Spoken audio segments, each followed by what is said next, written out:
5 vitet e ardhshme mund të jenë ndër më të nxehtat që ka përjetuar ndonjëherë planeti.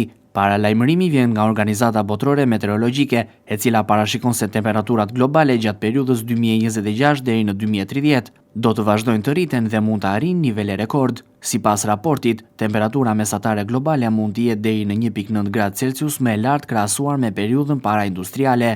Ekspertët mendojnë gjithashtu se viti 2027 ka gjasa të thyejë rekordin e vitit 2024 si viti më i nxehtë i regjistruar ndonjëherë. Një nga faktorët kryesorë që pritet të ndikojnë në këtë rritje temperaturash është rikthimi i fenomenit El Niño në fund të vitit 2026. El Niño është një fenomen natyror klimatik, i cili ndodh kur ujërat sipërfaqësore të Oqeanit Paqësor ngrohen më shumë se zakonisht. Edhe pse zhvillohet në një zonë të caktuar të planetit, ndikimi i tij ndihet në shumë vende të botës. Ai mund të ndryshojë modelet e rreshjeve, temperaturat dhe intensitetin e fenomeneve atmosferike, duke sjellë thatësira në disa rajone dhe përmbytje në disa të tjera. Si pasojë e El Niños, Australia dhe Indonezia përballen shpesh me periudha të gjata thatësire dhe temperatura të larta, ndërsa në Amerikën Jugore regjistrohen rreshje intensive dhe përmbytje, ndërsa në Amerikën e Veriut dimrat priren të jenë më të ngrohtë dhe më të thatë, ndërsa Europa dhe pjesë të Azisë përjetojnë dimra më të butë dhe rreshje më të shumta.